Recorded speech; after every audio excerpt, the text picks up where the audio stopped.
राधे राधे मित्रों, आप सभी का अमृत गगन चैनल पर स्वागत है।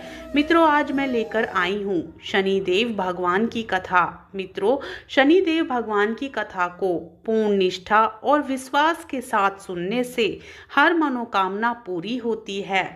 मित्रों, हर व्यक्ति के जीवन में शनिदेव की अहम भूमिका होती है। अगर कुंडली में शनि सबसे अच्छी स्थिति में हो तो यह व्यक्ति को बहुत ही कम समय में बड़ी सफलता देता है। इसलिए हर संभव प्रयास करके शनि को प्रसन्न करना चाहिए। एक बार नवग्रहों में बहस हो गई कि नवग्रहों में सबसे उत्तम कौन है। इस बात के निष्कर्ष पर पहुंचने के लिए सभी देवता देवराज इंद्र के पास पहुंच गए। उन्होंने कहा, हे देवराज, अब आप ही निर्णय कर सकते हैं कि हम सब में सबसे बड़ा कौन है। देवताओं द्वारा पूछे गए सवाल से देवराज इंद्र उलझन में पड़ गए। इंद्र देव ने कहा कि मैं इस प्रश्न का उत्तर नहीं दे सकता, मैं असमर्थ हूँ। इस सवाल का जवाब पाने के लिए वो सभी पृथ्वी लोक में उज्जैनी नगरी के राजा विक्रमादित्य के पास गए। राजा विक्रमादित्य के महल में पहुंचकर सभी देवताओं ने प्रसन्न किया। इस पर राजा विक्रमादित्य भी असमंजस में पड़ गए। वो सोच रहे थे कि सभी के पास अपनी अपनी शक्तियां हैं जिसके चलते वो महान हैं। अगर किसी को छोटा या बड़ा कहा गया तो उन्हें क्रोध के कारण काफी हानि हो सकती है। इसी बीच राजा को एक तरीका सूझा। उन्होंने 9 तरह की धातु बनवाई, जिसमें स्वर्ण, कांसा, सीसा, रांगा, जस्ता, अभ्रक व लोहे शामिल थे। राजा ने सभी धातुओं को एक एक आसन के पीछे रख दिया।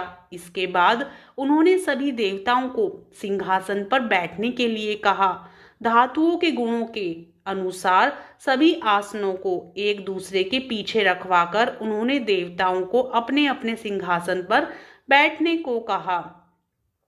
जब सभी देवताओं ने अपना अपना आसन ग्रहण कर लिया, तब राजा विक्रमादित्य ने कहा, इस बात का निर्णय हो चुका है, जो सबसे पहले सिंहासन पर बैठा है वही बड़ा है।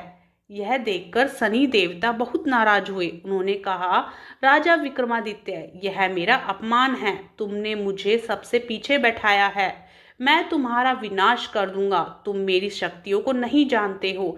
शनि ने कहा, एक राशि पर सूर्य 1 महीने, चंद्रमा 2.25 महीने, मंगल 1.5 महीने, बुध और शुक्र 1 महीने, बृहस्पति 13 महीने रहते हैं। लेकिन मैं किसी भी राशि पर 7.5 वर्ष रहता हूँ। मैंने अपने प्रकोप से बड़े बड़े देवताओं को पीड़ित किया है।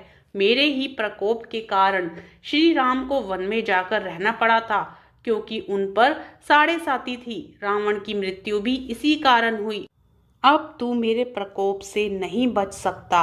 शनिदेव ने बेहद क्रोध में वहां से विदाई ली। वहीं बाकी के देवता खुशी खुशी वहां से चले गए। इसके बाद सब कुछ सामान्य ही चलता रहा। राजा विक्रमादित्य पहले की तरह ही न्याय करते रहे। दिन ऐसे ही बीतते रहे, लेकिन शनिदेव अपना अपमान नहीं भूले। एक दिन राजा की परीक्षा लेने शनिदेव घोड़े के व्यापारी के रूप में राज्य पहुंचे। जब राजा विक्रमादित्य को इस बात का पता चला तो उन्होंने अपने अश्वपाल को कुछ घोड़े खरीदने के लिए भेजा। अश्वपाल लौट आया और राजा को बताया कि घोड़े बेहद ही कीमती हैं। राजा ने खुद जाकर एक सुंदर और शक्तिशाली घोड़ा पसंद किया और उसकी चाल देखने के लिए घोड़े पर सवार हो गए। जैसे ही राजा विक्रमादित्य घोड़े पर बैठे, वैसे ही घोड़ा बिजली की रफ्तार से दौड़ पड़ा। घोड़ा राजा को एक जंगल में ले गया और वहां जाकर राजा को नीचे गिरा दिया और फिर वहीं कहीं गायब हो गया। राज्य का रास्ता ढूंढने के लिए राजा जंगल में भटकने लगा, लेकिन उसे कोई रास्ता नहीं मिला। कुछ समय बाद उसे एक चरवाहा मिला। भूख प्यास से परेशान उस राजा ने चरवाहे से पानी मांगा। चरवाहे ने उसे पानी दिया और राजा ने उसे अपनी एक अंगूठी दे दी।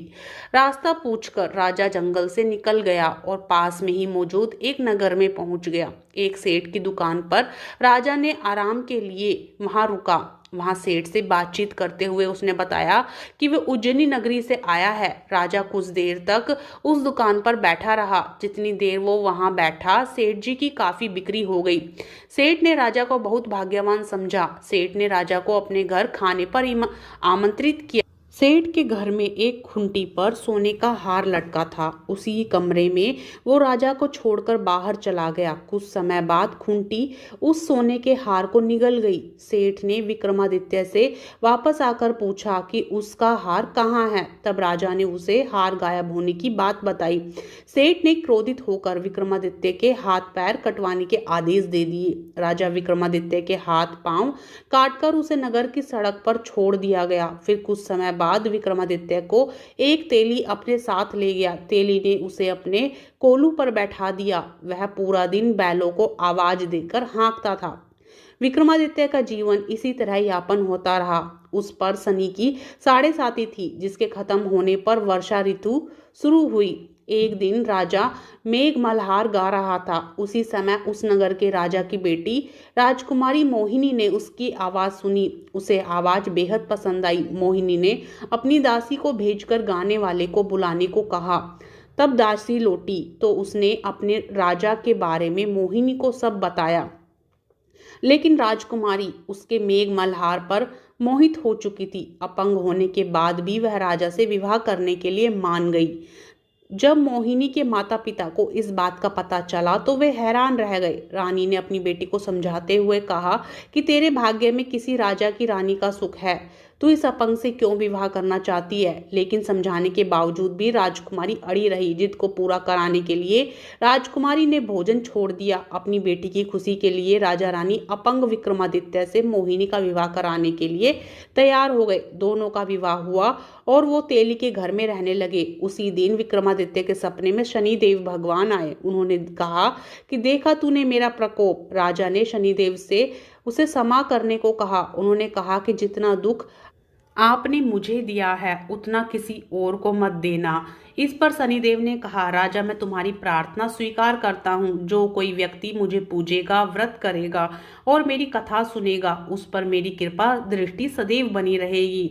सुबह जब राजा विक्रमादित्य की नींद खुली तो उसने देखा कि उसके हाथ पांव वापस आ गए। उन्होंने मन ही मन में शनिदेव को नमन किया। राजकुमारी भी विक्रमादित्य के हाथ पैर देखकर हैरान रह गई। तब राजा ने शनिदेव के प्रकोप की कथा सुनाई। जब सेठ को यह बात पता चली तो वे तेली के घर पहुंचा। उसने राजा विक्रमादित्य से उनके पैरों में गिरकर माफी मांगी। राजा ने सेठ को माफ कर दिया। सेठ ने राजा से उसके घर जाकर भोजन करने के लिए कहा। भोजन करते हुए अचानक से ही खूंटी ने हार उगल दिया।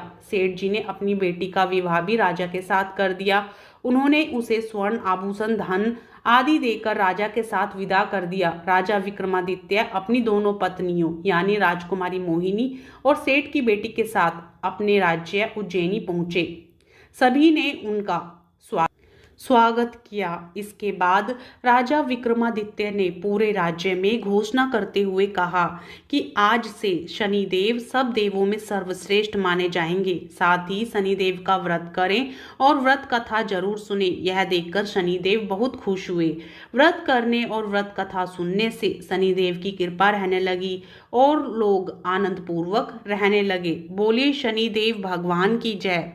मित्रों, यदि कथा पसंद आए तो वीडियो को लाइक करें और चैनल को सब्सक्राइब करें।